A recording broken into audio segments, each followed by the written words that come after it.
예, 여러분들 이렇게 만나 뵙게 돼서 반갑습니다. 오늘 제가 같이 나누고 싶은 이야기는 플랫폼 사회라고 하는 주제인데, 아마 여러분들이 이 플랫폼 사회에서 태어나서 성장을 한 디지털 네이티브라고 이렇게 생각이 됩니다. 그래서 아마 자연스럽게 이 플랫폼 사회 안에서 성장을 하고 있지만, 제가 오늘 하려고 하는 이야기는 조금 줌 아웃을 해서 멀리 거리를 두고서 이게 어떤 의미인지, 이 사회가 어디로 가고 있는지에 대한 얘기를 좀 해보려고 합니다. 그래서 순서는 여러 산업화의 과정에서 갈림길들이 있었는데, 이게 이제 첫 번째, 두 번째, 세 번째의 갈림길에 해당이 된다는 것을 포인트로 하고, 그 다음에 어떤 요소들이 디지털 경제라고 하는 특성 하에서 이 플랫폼 사회의 그 여러 특징들을 만들어냈는지, 그 다음에 이 과정에서 지금 우리가 보고 있는 거대한 글로벌한 갈등이 있죠. 그래서 미중 간의 이 G2 경쟁이라고 하는 것이 어떻게 연결되어 있는지, 우리 사회에서는 어떤 문제들을 지금 경험을 하고 있는지, 앞으로 어떻게 할 건지 하는 이런 순서로 말씀을 드리려고 합니다. 프로스트의 시 중에 가지 않은 길이라고 하는 시가 있죠. 여러분들 다 좋아하는 시죠. 내용을 보면 과거에 갈림길이 있었는데, 그때 선택하지 않았던 길이 있고 내가 선택한 길이 있었는데, 지금 와서 보니까 가지 않았던 길을 갔으면 어떻게 됐을까 하는 그런 내용이었어요. 그런데 개인의 생애에서도 가지 않은 길이 있을 수 있지만, 산업화의 과정에서도 그런 길이 있을 수가 있다, 이렇게 얘기해 볼 수가 있겠습니다. 대개 한 3차례 정도의 갈림길이 있었다고 생각을 하는데, 그것은 20세기 초반, 그다음에 1970, 80년대, 그다음에 최근 우리가 겪고 있는 변화, 이렇게 세 가지로 나눠 볼 수가 있겠습니다. 이렇게 보는 이유는 전통적인 시각, 예를 들면 그게 마르크시스트가 되든 혹은 근대 경제학이 되든 혹은 기업사가 되든, 대개 역사의 과정에서 뭔가 단계가 있고 수렴이 되고 나아지는 한 방향으로의 변화를 전제하는 논의들이 많이 있는데, 여기에서는 제도주의다 이렇게 설명을 하는데, 역사에는 정치적인 선택 혹은 역사적인 우연 같은 것들이 굉장히 중요한 역할을 한다 하는 이런 얘기예요. 제가 한번 질문을 던져볼까요? 자동차는 처음 만들어진 거는 독일인데, 칼 벤츠라고 하는 사람이 이제 제대로 된 자동차를 만들었어요. 그런데 대량 생산 시스템으로 산업화를 성공한 것은 미국입니다. 헨리 포드 자동차를 만들어서 세계적인 산업의 기반을 만들게 됐는데, 왜 유럽에서 처음 만들어서 산업화를 하지 못하고 신흥 공업국이라고 할 수는 미국에 가서 꽃을 피우게 됐을까 하는 이런 질문을 해보게 되는 거죠. 거기에는 여러 가지 이유가 있었던 것 같습니다. 그런데 그 중에 가장 중요한 것 중에 하나는 뭐냐면, 미국은 숙련 노동력이 없는 사회였습니다. 바꿔 얘기를 하면 유럽에서 자동차를 만들었을 때는 그거는 굉장히 고가의 정교한 그런 크래프트 프로덕션의 결과였죠. 그리고 그걸 수요를 하는 귀족층과 이 부르주아층이 있었습니다. 그렇지만 미국은 그런 귀족이 없는 사회였고요. 그 다음에 다 이민자들로 구성이 되어 있기 때문에, 심지어는 영어도 할 줄 모르는 러시아에서 온 농민이라, 폴란드에서 왔거나 이태리에서 온 그런 이민자들로 구성이 되어 있는 사회라고 이렇게 볼 수가 있죠. 그렇게 되다 보니까 크게 보면 이 엄청난 이 기간 산업에 대한 투자를 하는데, 저급한 노동력, 말이 통하지 않는 사람들에게 고임금을 주어가면서 엄청난 장비 투자를 하는 이런 방식의 산업화라고 하는 것은 우리 생각하기에는 상식에 맞지 않는 이런 일인 것 같은데, 왜 그렇게 가게 됐을까를 생각을 해보면, 거기에 독특한 어떤 시대적인 상황, 미국적인 상황이 있었다고 볼 수가 있을 텐데, 그래서 새로운 기술이 들어올 때 저항을 하는 숙련된 노동력이 없었다라고 하는 거고요. 그 다음에 이제 대륙 횡단 철도가 만들어지면서 넓게 시장이 통합이 되기 시작을 했고, 그러다 보니까 분산된 수요들이 이제 한데 모이게 됐죠. 그리고 저는 생각을 한 게 어떤 거냐면, 여기에다가 새로운 시장을 만들 수 있지 않을까 해서 만들어진 것이 대량으로 생산을 하는데 설비에 많은 투자를 했고, 대량으로 소비할 수 있는 그런 이 광고나 혹은 연말의 세일 같은 거, 이런 방식으로 시장들을 만들어내기 시작을 했습니다. 그러면서 케인즈주의는 여러분들이 혹시 경제 시간에 배우게 될지 모르겠는데, 수요를 촉진시킬 수 있는 다양한 정책들을 써서 여러분들이 많이 들어봤을 것 같은데, 임금 주도 성장이라고 하는 틀을 만들어냈습니다. 우리나라에서는 그 소득 주도 성장이다 최근에 그렇게 얘기를 했는데, 대량 생산을 하게 되면 노동자들에게 높은 임금을 주어서, 그러면 이 사람들이 구매력을 갖추게 되죠. 그리고 임금과 물가를 연동을 시켜서, 그래서 노동조합을 조직하고 보호하도록 하고, 물가가 올라가면 임금도 올라가게 하고, 그래서 탈숙련된 노동력에게 고임금을 주면서 전반적으로 생산에 대한 수요가 촉진이 되도록 하는 이런 방법들을 택했습니다. 여러분들이 아마 아담 스미스의 명제에 대해서 많이 들어봤을 거예요. 뭐냐면, 전문화를 하고 분업화를 하면 효율성이 올라간다라고 하는 얘기죠. 그런데 거기에 또 아담 스미스가 얘기한 두 번째 조건이 있습니다. 분업의 효율성이 높아지기 위해서는 시장이 끊임없이 확장이 될 수 있어야 된다. 수요가 계속 생겨나야 되는 거죠. 그런데 1차 대전과 2차 대전을 보면 대규모의 대량 소비 전쟁이었습니다. 여기 표에 나와 있는 것처럼 1차 대전, 2차 대전 때에 미국은 고립주의를 택해서 전쟁에 참여하지 않았지만 자신들이 상선이 공격을 받으니까 이제 마지막에는 전쟁에 참여를 했거든요. 그런데 이 대량 생산 시스템이라고 하는 게 어떻게 작용을 했느냐? 보니까 가정을 지키던 여성들이 공장으로 가고, 그 다음에 젊은 남성들은 전장으로 갔습니다. 군인이 돼서. 그랬는데 대량으로 만들어내던 이런 설비 투자 중심의 시스템이 군수산업으로 전환이 되면서 엄청나게 많은 탱크와 비행기들을 생산할 수 있는 토대가 됐고, 결국 일종의 크래프트 프로덕션이 잘 발달해 있는 독일이나 일본의 무기체계, 그거는 고품질의 무기지만 많이 만들지는 못하죠. 근데 대량으로 만드는 무기체계는 호환성도 높고, 그래서 고장이 나면 바로 분해를 해서 다시 조립을 하면 쓸 수 있는 이런 효율성을 갖추게 됐습니다. 그래서 나와 있는 통계처럼 2차 대전 말기가 되니까 연합국의 그 무기 체계의 비중이 독일의 5배까지 가는데 주로 미국의 대량 생산이 기여를 했다라고 하는 거고, 미국 무기가 전투기나 차량에서 절반을 이렇게 차지하는 이런 정도로 빨리 성장을 했다는 걸 알 수가 있습니다. 결국은 대량 생산 체제가 만들어진 것도 미국적인 특수성이었고, 마침 그때 생겨나는 전쟁이라고 하는 게 포디즘, 대량 생산 체제가 세계에서 지배적인 생산으로 갈 수 있게 하는 토대가 됐다. 그리고 거기에서 굉장히 중요한 역할을 한 게 뭐냐? 제도였다.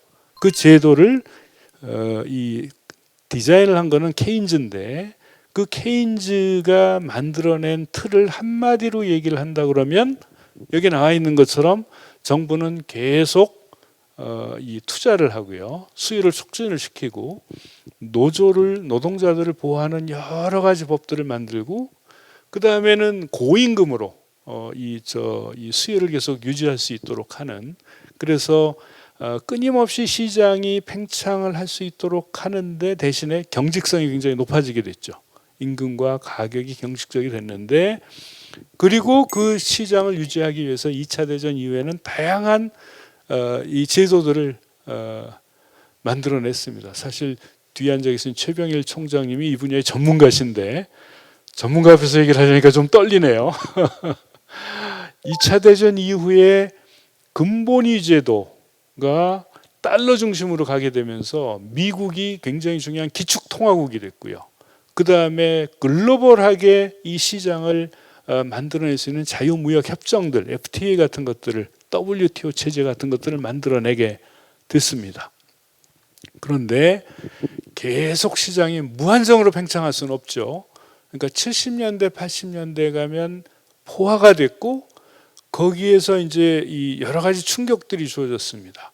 오일 쇼크가 생겨났고 최근 우크라이나에서 전쟁을 하게 되니까 전 세계에서 식량값이 폭등을 하고 있습니다. 우리도 물가가 많이 올랐죠.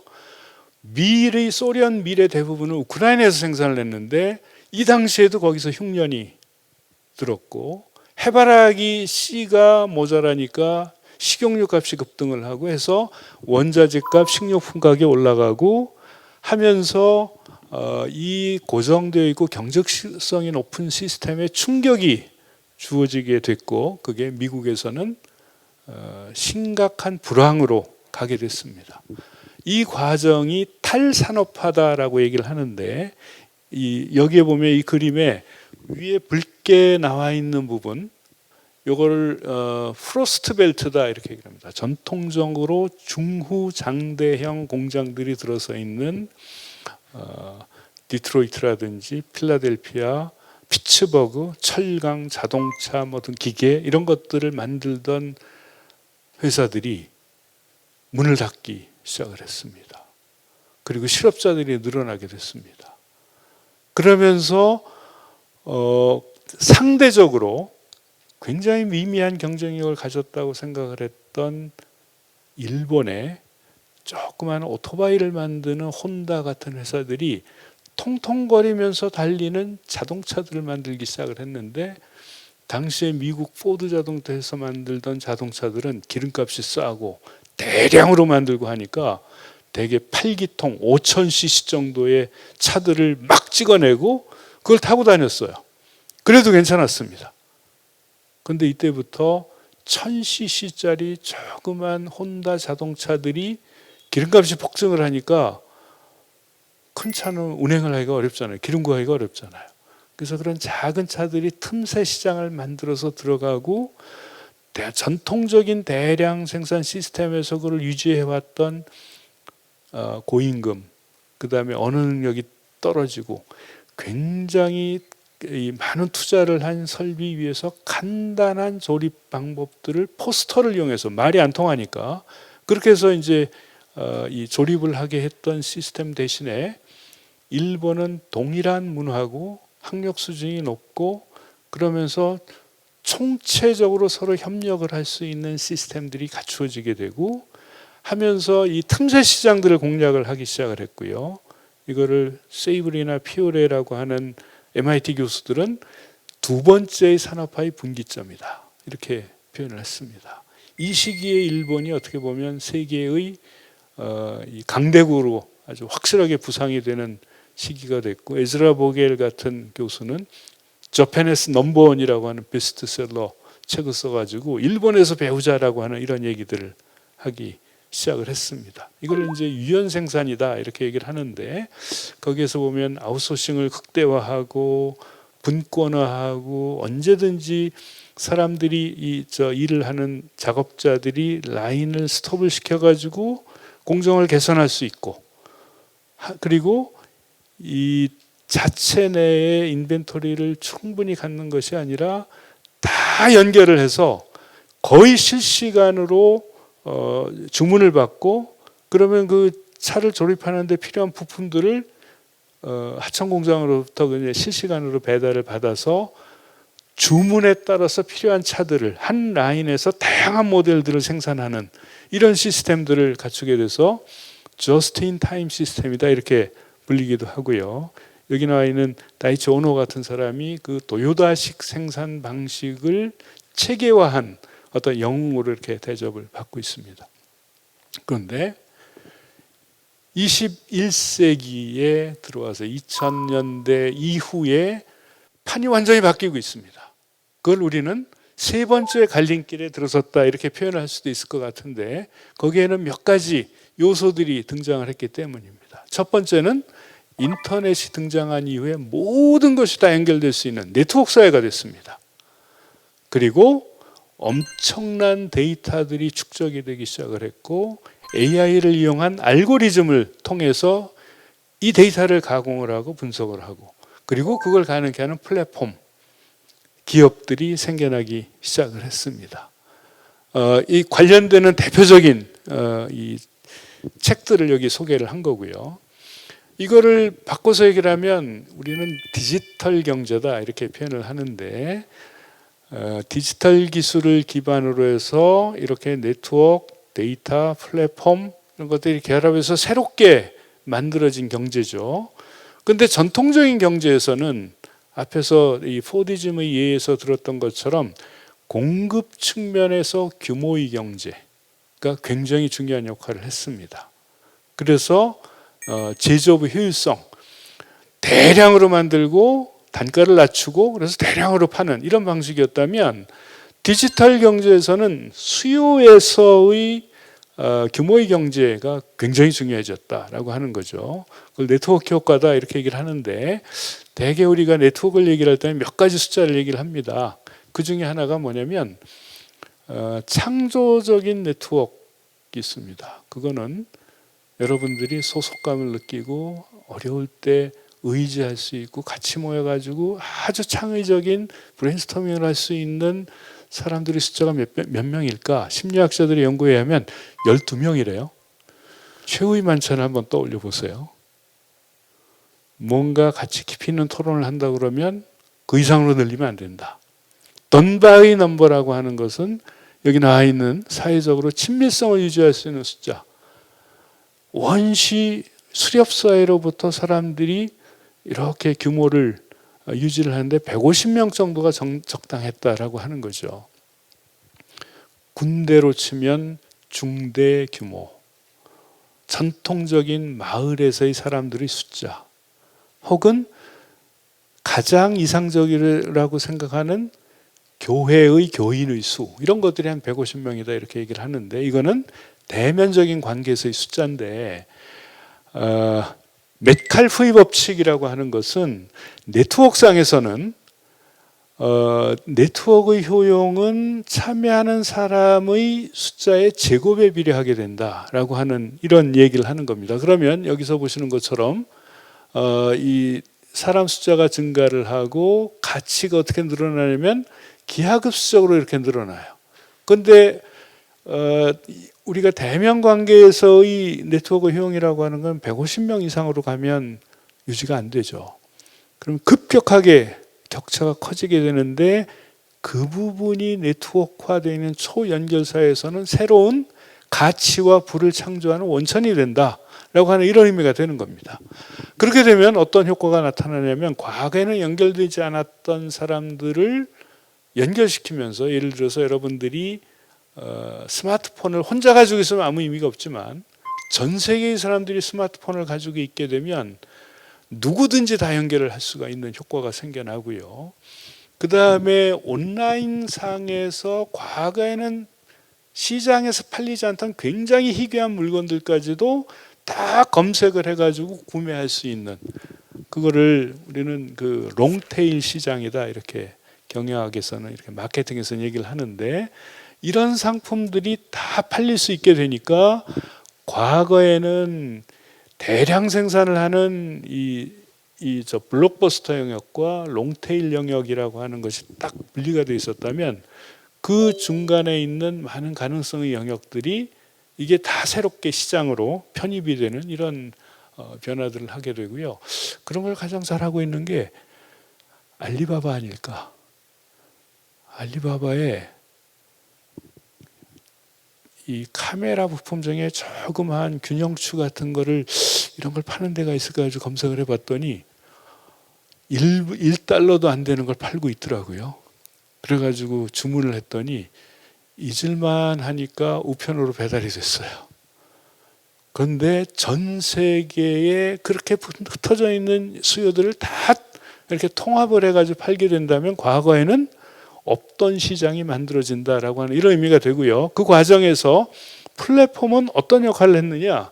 플랫폼은 이 양면 네트워크를 가지게 되는 겁니다. 바꿔 얘기를 하면 수요자들을 다 연결해 주면서 공급자들 또 연결해 주는 이런 그 양면 네트워크의 가운데에서 서로를 매치해 주는 역할을 하게 되는 거죠.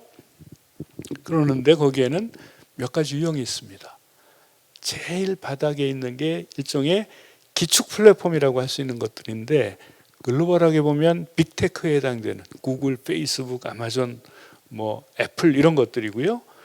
그 중간에 매개 플랫폼이라고 볼 수 있고 부문별 플랫폼인데 예를 들면 쿠팡 같은 거죠.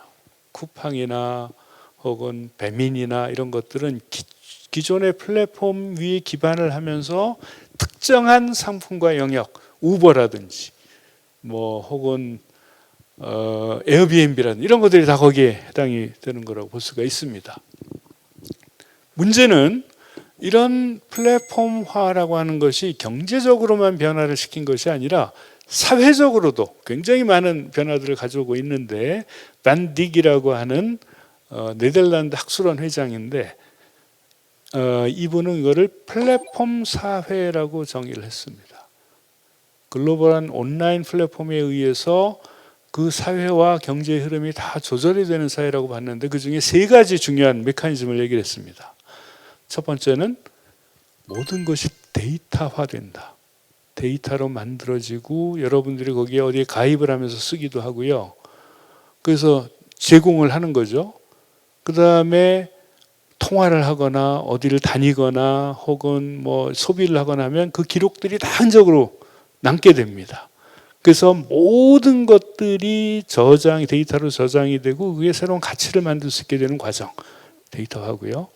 두 번째는 근데 그것이 다 교환 가능한 상품으로 바뀔 수 있다. 데이터는 그냥 데이터가 아니라 이제는 굉장히 중요한 가치를 가지는 마치 과거 원유 산업에서 원유 역할과 같은. 근데 원유와 다른 점은 뭐냐면 원유는 한번 쓰고 나면 고갈이 되잖아요.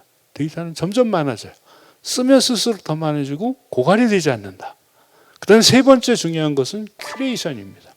AI를 이용을 해서 알고리즘으로 내가 남긴 데이터를 가지고 나에게 뭔가 피드백을 해주는데 개별화된 피드백을 해요. 예를 들어서 제가 아마존에 가서 책을 한 100여 권을 사고 나니까 그 다음에 추천을 하는 이메일이 오는데 독심술에 걸린 것 같아요. 어떻게 알았지? 진짜 사고 싶은 책을 딱 골라주는 거예요. 아마존은 어떻게 알았을까요? 제가 산 책의 리스트가 있으니까 똑같은 책들을 산 전 세계 수십억 명의 구매자 중에 내가 산 책에 똑같은 프로파일이 있으면서 내가 안 산 책을 산 게 뭔지를 찾아가지고 나한테 추천을 해주는 거거든요. 그러니까 깜짝 놀라서 너무 흥미로워 보여서 그걸 사게 만드는 이런 효과인데 그런 일이 어디서 벌어집니까? 여러분들이 유튜브에서 뭔가 동영상을 시청을 하고 나면 놀랍게도 바로 옆에 바로 밑에 그것과 유사한데 보고 싶은 동영상을 딱 추천을 해주죠. 뭔가 이 물건을 검색하고 나면 페이스북에서는 그 다음에 들어가면 그 물건이 광고로 뜹니다. 이 과정을 우리는 큐레이션이다 이렇게 얘기를 하는데 이것이 가져오는 여러 가지 사회적인 효과들이 있을 수가 있겠죠. 우선은 데이터, 네트워크가 얼마나 폭발적으로 증가하는지가 여기에 드러나 있습니다. 인터넷과 모바일 기기, 통신 급속하게 증가를 하고 있고요. 그 다음에 아까 얘기했던 영역별 플랫폼에 해당이 되는 음악이나 영화의 스트리밍, 요즘은 영화관에 가기보다는 TV를 보기보다는 넷플릭스나 이런 걸 가지고 다 스트리밍을 통해 가지고 받아서 영화도 보고 드라마도 보고 이렇게 가고 있죠. 그 다음에 숙박이나 차량 공유도 급속하게 늘어나고 있습니다. 여기에 보이면 이 데이터의 증가의 속도가 여기 나와 있는데 제타바이트라고 되어 있어요. 제타바이트는 10의 21승 바이트니까 어마어마하죠.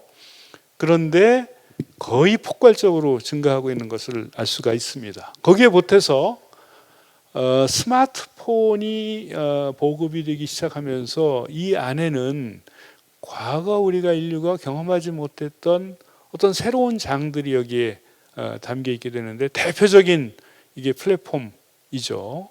그래서 여러분들 혹시 알지 모르겠는데 노키아라고 들어봤어요? 아무도 혹시 들어본 사람 손 들어보세요. 노키아. 그래도 두 사람이 있네요. 예, 고맙습니다. 노키아는 한 15년 전까지만 해도 전 세계에서 가장 잘 팔리는 폰이었거든요. 근데 지금은 종적을 감추었습니다. 그리고 대신에 뭐가 차지했습니까?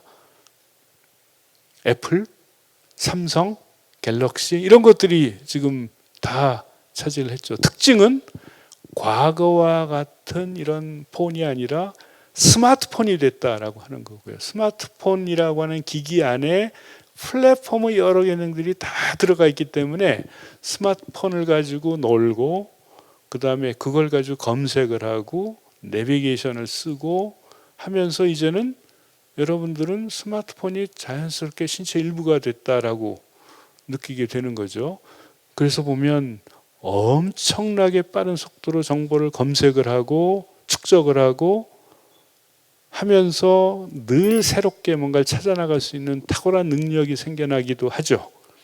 그리고 여러분들이 남기는 흔적들은 빅테크에 의해서는 마음이 어디에 가 있는지 뭘 원하는지를 읽어낼 수 있는 엄청난 데이터로 축적이 됩니다. 그래서 소비자들이 마음을 읽어낼 수 있는 데이터가 됩니다. 그래서 국경이 이제 의미가 없어졌습니다. 그리고 일종의 팬덤 같은 것들이 생겨나죠. 팬덤은 정치적인 팬덤도 있지만 어떤 기기나 문화현상 이런 데서의 팬덤들이 나타나고 이제는 온라인의 게임들이 스포츠를 대체를 하고 그래서 이코노미스트에서는 폰의 세계 그리고 최재봉 교수는 이거를 포노사피엔스다. 인류의 역사상 완전히 다른 능력과 성격을 가지는 사람들이 등장하기 시작했다. 이렇게 얘기를 하기 시작을 합니다. 이런 빅테크들은 전 세계에서 주가 탑 10에 들어가는 이 기업들 중에 3개를 빼고 나면 7개가 이런 플랫폼 기업들이 됐고요.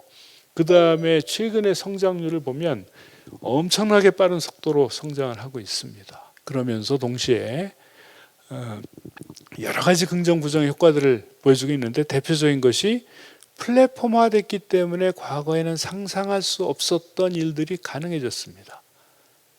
그 대표적인 계기가 코로나19였다. 코로나19로 모든 것이 다 거리두기로 정지가 될 수밖에 없는 사회였는데 지금으로부터 40여 년 전에 제가 대학의 신입생이었을 때 이렇게 얘기를 하니까 얼마나 연식이 오래됐는지를 고백하는 꼴이 됐네요. 근데 그때는 학교가 문을 닫고 나니까 정치적인 이유로 소통할 수 있는 방법은 편지 2통을 받은 게 전부였습니다. 학교에 학장님이 편지를 보내서 공부 열심히 해라. 그 다음에 신입생들한테는 지도교수를 배정을 해줬고 지도교수님이 편지를 보내서 독후감을 뭔가를 써가지고 언제까지 내라. 이게 전부였습니다. 근데 플랫폼화된 사회에서는 여러분들이 경험을 다 했지만 학교가 문을 닫아도 온라인에서 계속 상호작용을 할 수 있고 수업이 그렇게 비대면으로 진행이 되고 하면서 상당히 별 인터럽션 없이 학습 과정이 진행이 됐고요. 재택근무가 활성화가 됐고 그래서 오히려 굉장히 빠른 속도로 이 초연결 사회의 맛들을 보게 됐는데 그것이 여러 가지 명암을 남겼습니다. 예를 들면 전통적인 소매업 혹은 음식점 이런 것들은 대개 문을 닫았고, 근데 줌 매출은 폭증을 했고, 스트림, 플랫폼 기업 매출 이런 것들은 계속 증가를 했습니다. 그 다음에 많은 문제들도 또 이렇게 플랫폼을 이용을 해서 이 생겨난 많은 문제들을 풀기 위한 노력들도 플랫폼 상에서 이루어지게 됐습니다. AI 얘기를 했는데 AI는 어떻게 갔느냐? 이제는 과거에 단순하게 생활의 달인처럼 할 수 있는 일들은 다 대체를 하기 시작을 했습니다. 그래서 월드 이코노믹 포럼의 리포트에 의하면 앞으로 10년, 15년이 되면 대부분의 단순한 일들은 다 대체가 될 거다. 사람이 하는 일이 없어질 거다.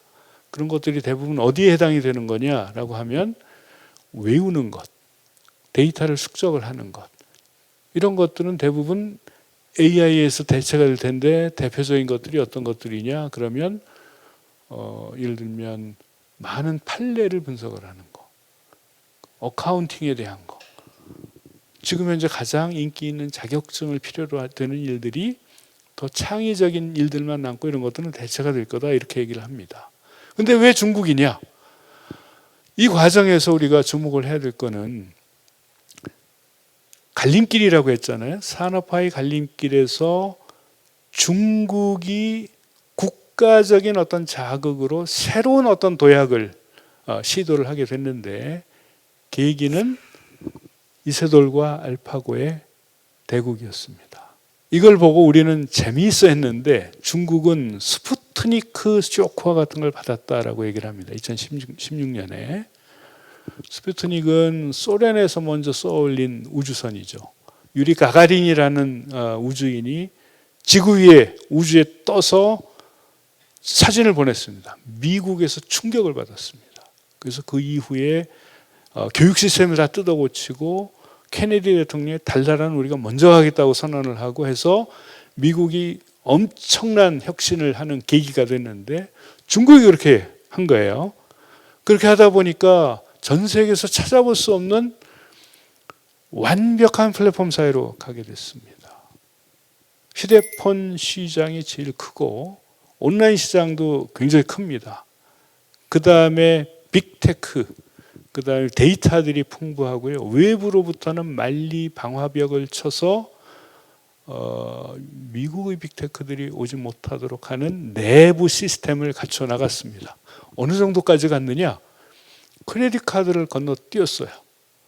구리전화선과 무선전화를 건너뛰었습니다. 스마트폰으로 바로 갔습니다. 중국의 거지들은 현금 없는 사회가 되니까 QR코드로 적선을 받습니다. 우리보다도 훨씬 앞서 나가는 그런 그 플랫폼 사회로 가고 있는 거죠. 이 과정에서 미국과 중국이 가장 강력한 그 플랫폼 사회의 그 강자로 등장을 하게 됐는데, 여러분들이 아시는 것처럼 미국은 실리콘밸리라고 하는 굉장히 이 자발적이고 창의적인 혁신의 클러스터에서 출발을 했습니다. 중국은 중관촌을 중심으로 하는 밑으로부터의 혁신과 국가의 지원이나 방임 이런 것들이 결합이 돼서 상당히 다른 양식을 만들어냈는데, 흥미로운 것은 미국식의 빅테크와 중국식의 빅테크가 거의 대응이 되는 거예요. 구글하고 바이두, 그 다음에 애플하고 화웨이, 페이스북하고 텐센트, 아마존하고 알리바바 이런 식으로 해서. 근데 차이는 뭐냐? 중국의 이 빅테크들이 훨씬 더 문어발식으로 발달이 되어 있습니다. 미국의 빅테크들은 주로 연관산업 중심으로 되어 있는데, 중국은 위아래로 수직적인 통합을 해서, 예를 들면 디디 같은 경우는 자동차 공유를 하는데 정유 공장도 만들고 주유소 운영을 하고 하는 이런 식으로까지 확장이 되는 이런 특징들을 보여주고 있습니다. 훨씬 더 그 사회에서의 중요성이 커지게 되고 있습니다. AI에 집중적으로 투자를 했는데, 가장 중국이 두각을 나타내는 것은 인식, 사람의 음성이나 얼굴을 포착을 해서 20만 명이 들어가는 스타디움에서 지명수배된 범죄자를 안면인식으로 골라내서 잡는 이런 수준까지 가게 됐고요. 이 북경의 지하철에서 보면 출입자들이 안면 인식을 다 하는 이런 방식으로까지 가고 있습니다. 이게 가져다주는 엄청난 정치적 군사적인 효과 같은 것들이 있는데, 그거를 수잔나 주보프라고 하는 이 미국의 하버드 경영학과 교수인데, 이분은 감시자본주의라고 표현을 했습니다. 중국만 그런 것이 아니라 이제는 세계 전체의 경제가 서베일런스에 기반을 해서 움직이는 형태로 가고 있다. 구글이 모든 걸 알고 있습니다. 저거는 제가 구글이 알려준 타임라인에 들어가 보니까 제가 지난 몇 년 동안에 어디 가서 뭘 했는지를 다 알고 있더라고요. 태국에 한번 간 적이 있는데 알람을 울려줘요. 보니까 지금 출발을 해야지 비행기를 탈 수 있다. 지금 떠나라. 이렇게 알려주는데 반가웠을까요? 무서웠을까요? 여러분들이 모든 것이 누군가에서 기록이 되고 있고 구글은 모든 걸 알 수 있다.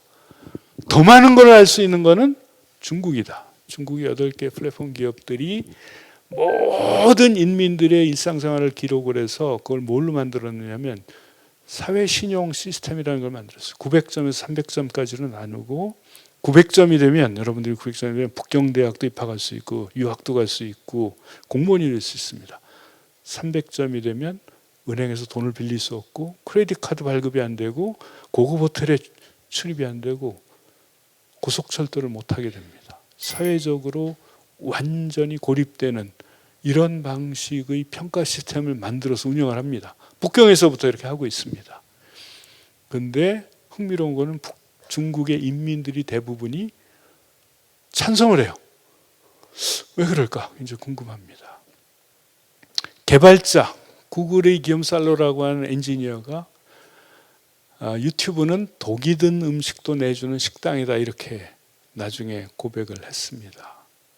그러니까 그 알고리즘에 어떤 내용이 들어가느냐에 의해서 굉장히 편향적인 이런 문제들을 만들어낼 수가 있게 되고요.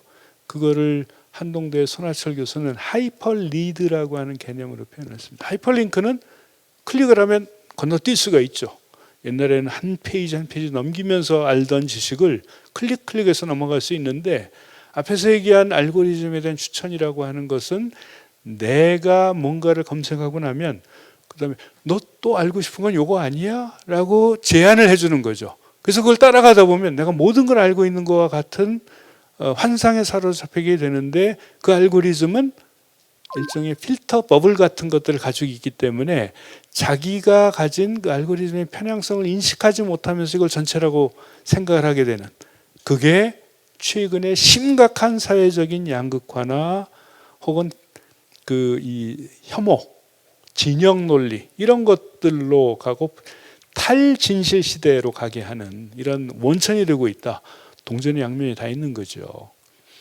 세계적으로 보면 그래서 우리가 알 수 있는 플랫폼사의 유형 중에 하나는 이걸 잘 상품화한 미국 같은 모델이 있고, 그 다음에 감시사회로 간 중국이 있고, 그 다음에 이런 기축 플랫폼을 갖지 못한 유럽은 여러 가지 어려움들을 고민을 하면서 대안을 얘기를 하는데 공유형 공화라고 하는 모델을 얘기를 하고 있는데, 현실적으로는 굉장히 어려움들을 많이 겪고 있죠. 한국은 어떠냐? 한국은 세계에서 미의중을 빼고 안방을 다 내주지 않은 토종 플랫폼이 있는 유일한 나라다. 네이버와 카카오가 살아남아 있습니다.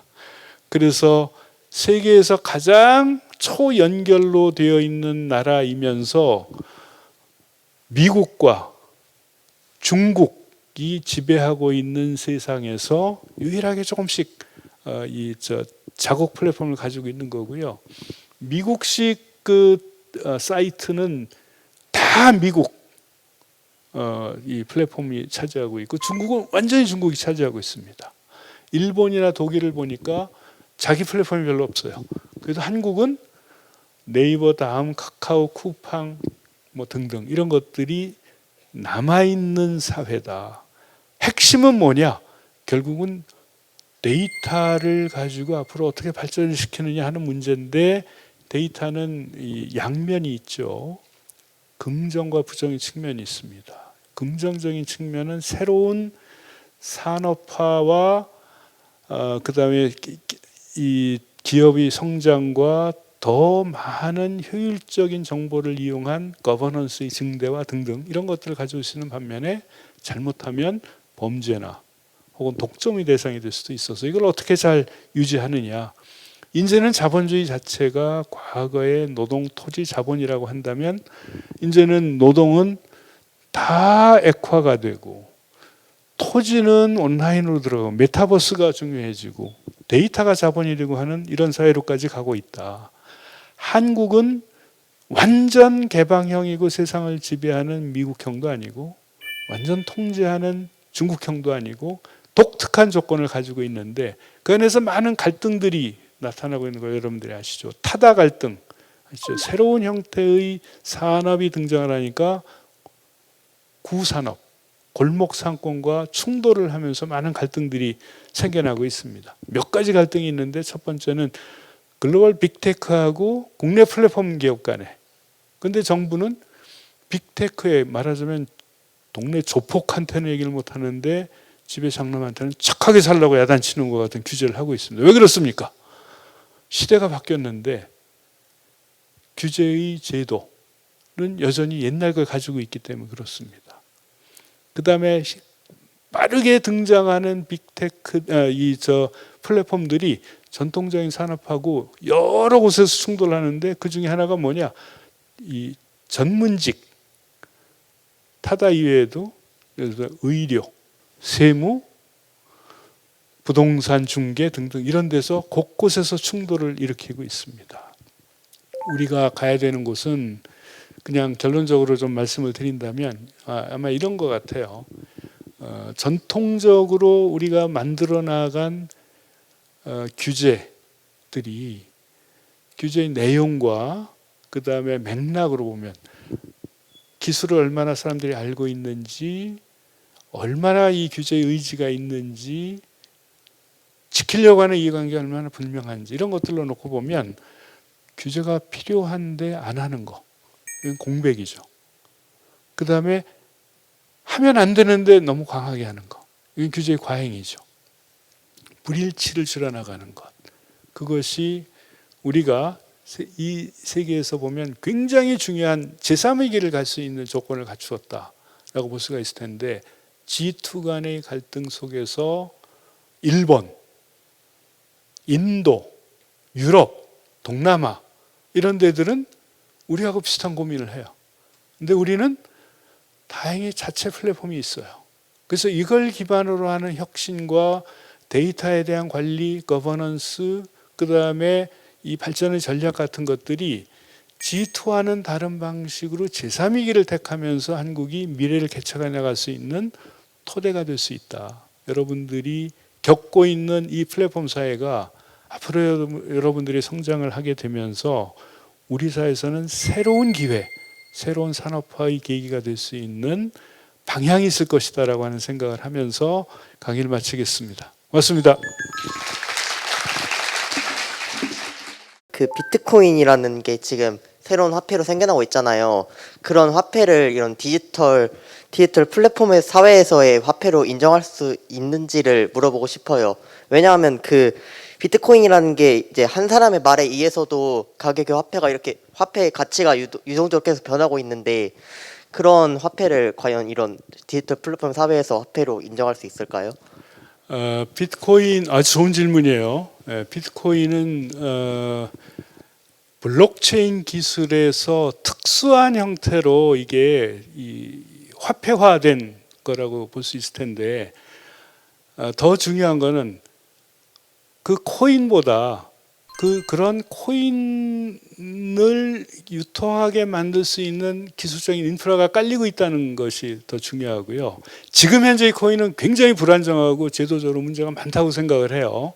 왜 그러냐면 온라인상에서만 교환이 되는 게 아니라 현실에서 이것이 현재의 그 오프라인에서의 화폐하고의 교환 이런 것들이 계속 지금 분명하게 정립이 안 돼 있기 때문에 그런 거죠. 그런데 블록체인이 가지고 있는 가능성이라고 하는 것은 이제는 중앙정부, 중앙은행 혹은 어떤 기업의 본사 등등이 가지고 있는 원장을 가지고서 이거를 다 개런티를 해주는 한국은행권, 만원권, 5만원권을 보면 한국은행 총재의 도장이 찍혀 있잖아요.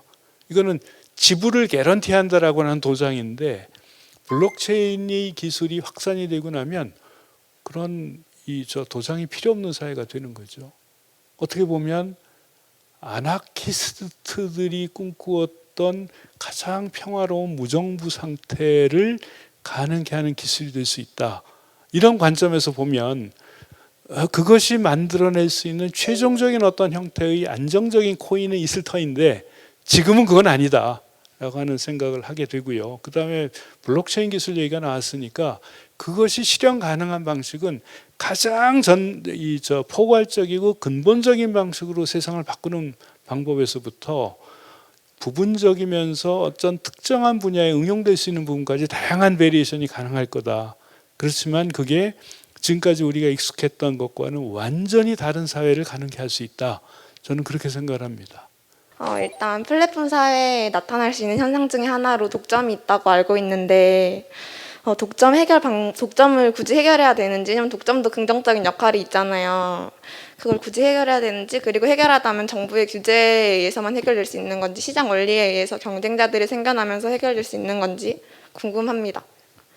네, 궁금해요. 그게 첫 번째 질문이? 네.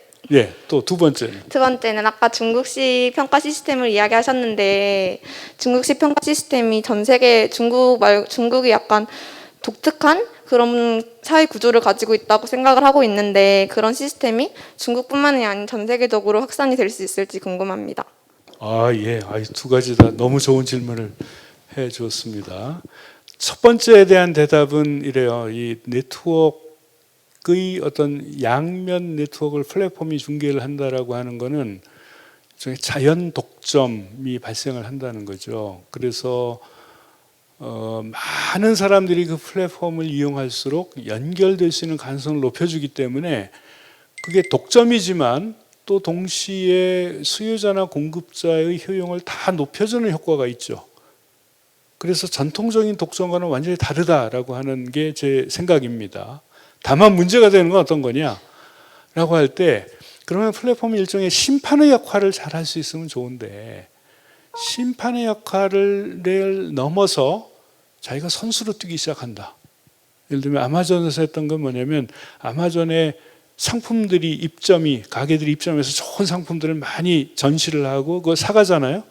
그중에 제일 좋은 품질과 가격을 가진 상품을 PB 상품으로 자기가 만들어서 올리는 거예요. 그럼 기존의 효율적인 가게를 배제를 하고 자기들이 돈을 버는 모델이 되니까 이건 곤란하다. 리나칸이 이 미국에서 이 독점에 대해서 관심을 가게 된 것도 바로 그런 부분이고 우리나라에서도 카카오가 욕을 먹은 부분이 바로 그런 부분들이 아닐까. 그리고 그게 굉장히 어려운 골목상권과 충돌을 하니까 이런 부분이 생겨난 거죠. 근데 그래서 다 옛날과 같은 방식으로 독점을 규제하면 되느냐? 그러면 새로운 가능성들이 다 닫히게 되거든요. 예를 들어서 타다를 금지한 건 좋은데 그러면 택시 사업의 문제점들이 다 해소가 됐느냐? 여러분들이 택시 타면 얼마나 많은 문제가 있어요? 하나도 해결이 안 됐잖아요.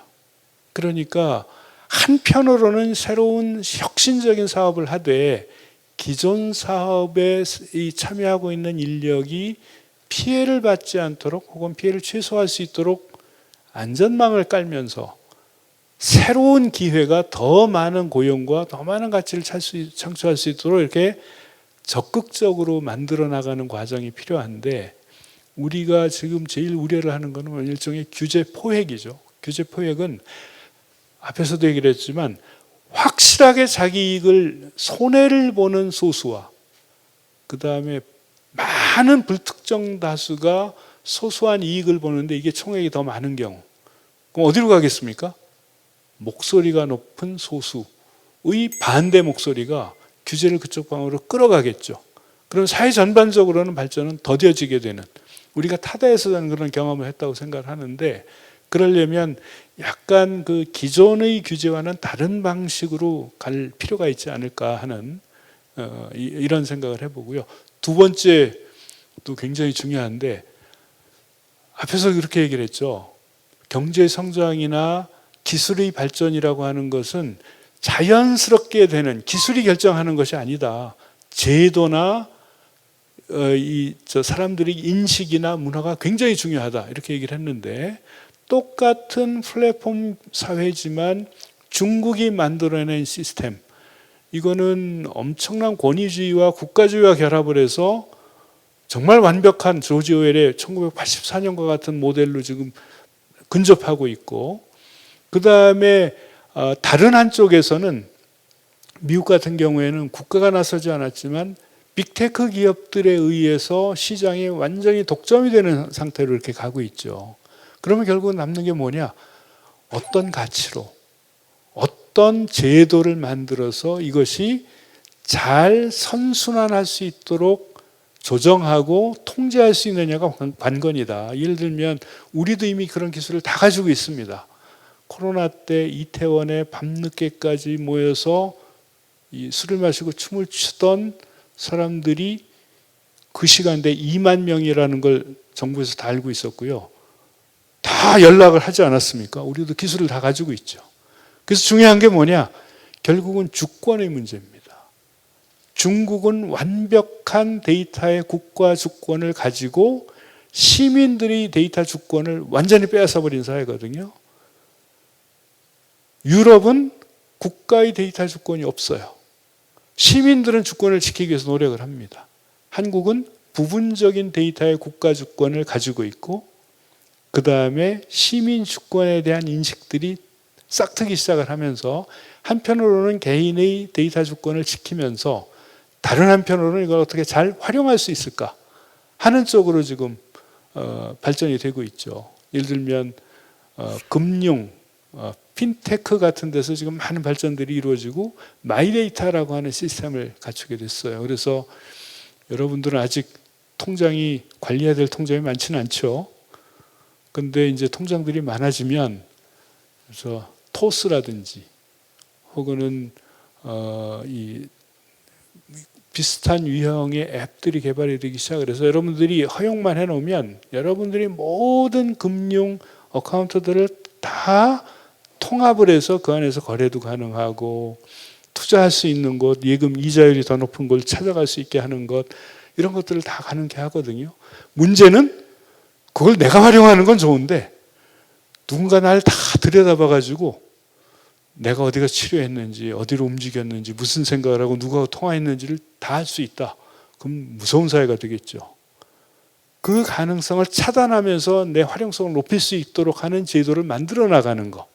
이게 앞으로 굉장히 중요한 어떤 그 사회적인 이슈가 될 거라고 생각을 하고, 아마 여러분 세대가 되면 훨씬 더 중요한 시대가 되지 않을까. 스타트업 기업들이 요즘 많이 생겨나고 있잖아요. 그러면 지금 현재 시장 구조는 독점적 구조인데, 그런 스타트업 기업들이 독점적 구조에서 어떻게 규모를 넓혀가야 할지 그런 방법들이 궁금합니다.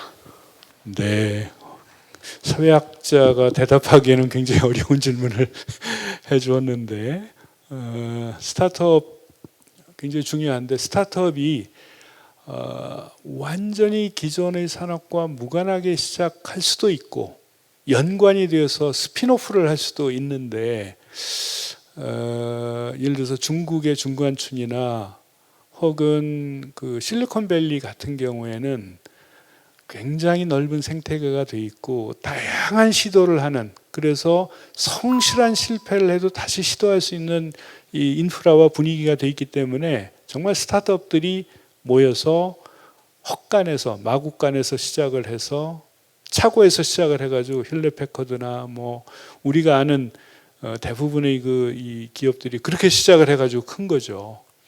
우리도 그런 부분이 분명히 있는 것 같습니다. 그런데 경제의 체질로 보면 우리는 그런 밑으로부터의 경쟁보다는 대기업 중심이고 국가 중심이고 한 이런 전통들이 굉장히 강했기 때문에 실리콘밸리 모델보다는 예를 들어서 독일이나 혹은 스웨덴이나 하는 유럽 모델들하고 더 거리가 가깝지 않을까 하는 생각을 해보는데, 그렇게 될 경우에 스타트업을 주로 어디서 하느냐? 대기업을 기반으로 해서 컴퍼니 형태로 가는 경우, 그래서 네이버, 카카오 같은 경우에 어디서 출발했냐면 우리나라 대기업에서 일하던 사람들이 출발을 해가지고 이렇게 키워나간 거거든요. 그 다음에 많은 스타트업들 중에는 네이버, 카카오 출신들이 나와서 새롭게 창업한 경우들도 굉장히 많이 있습니다. 그래서 꼭 스타트업을 완전히 새로운 젊은 사람들 중심으로만 할 거냐, 아니면 기존의 산업 체계에서의 우위를 잘 살리면서 또 새로운 생태계를 만들어 나갈 거냐, 이런 건 좀 고민을 해봐야 된다라고 하는 생각이고요. 우리나라에서 7, 80년대 굉장히 중요했던 스타트업이 기반은 종합상사였거든요. 그래서 종합상사에 들어가서 입사한 사원들이 5년, 10년을 주로 어디 가느냐면 대우 같은 경우에는 이제 남미나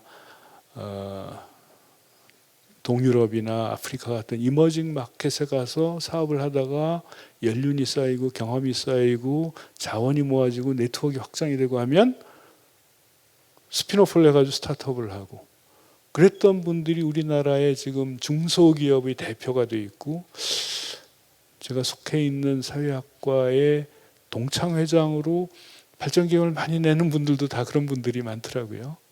그래서 우리식의 스타트업을 활성화하고 그런 혁신적인 노력을 할 수 있는 제도를 지금보다 더 잘 만들고, 그 다음에 그렇게 해가지고 만들어진 노력이 일종의 그 혁신의 대가를 잘 받을 수 있도록 하는 거. 그래서 어떻게 보면 대기업들이, 혁신 역량이 떨어지는 대기업들이 새로운 스타트업들을 M&A를 통해서 취득을 하고 거기에 대한 적절한 보상을 한다든지 하는 이런 이 생태계 선순환의 고리들이 만들어질 수 있으면 지금보다 훨씬 더 나아지지 않을까 하는 이런 생각도 해봅니다.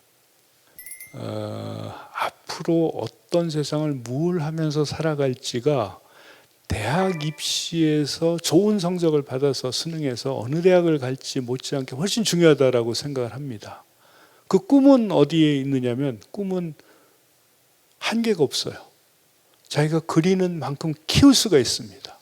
그리고 그 꿈의 일부를 우리가 성취할 수 있게 된다면 훨씬 더 나은 미래를 살아갈 수가 있겠죠. 그래서 부탁을 하기는, 아마 여러분 나이대가 잠 못 이루는 밤이 많을 때 아닐까. 미래에 대한 고민도 많고 그럴 텐데, 하루에 단 30분 혹은 1시간이라도 내가 어떻게 살 건지, 내가 살아갈 미래는 어떨 건지, 나는 어떻게 살 건지에 대한 고민을 하면서 다양한 이 수험서 이외의 다른 책들도 좀 읽어보고 유튜브로도 좀 찾아보고 또 자기 생각을 정리하는 일기를 쓰거나 글을 써보기도 하면서 시간을 보낸다면 훨씬 나은 미래가 기다리지 않을까. 제가 대학에 있으면서 보니까 대학에 들어온 학생들이 1년 이내에 절반 정도가 이건 내가 원하던 전공이 아닌데 하고 후회를 하고 전과를 하거나 다시 시험을 보려고 하는 준비를 하는 학생들이 의외로 너무 많더라고요. 그래서 가장 이 시기에 중요한 건 뭐냐면, 어느 학교를 가느냐도 중요하지만 내가 미래에 어떤 일을 할 거냐, 그러기 위해서 지금 뭘 준비해야 되느냐 하는 고민을 조금 더 하면 나중에 그런 혼란을 줄일 수 있다 하는 이런 말씀을 꼭 드리고 싶었습니다. 고맙습니다.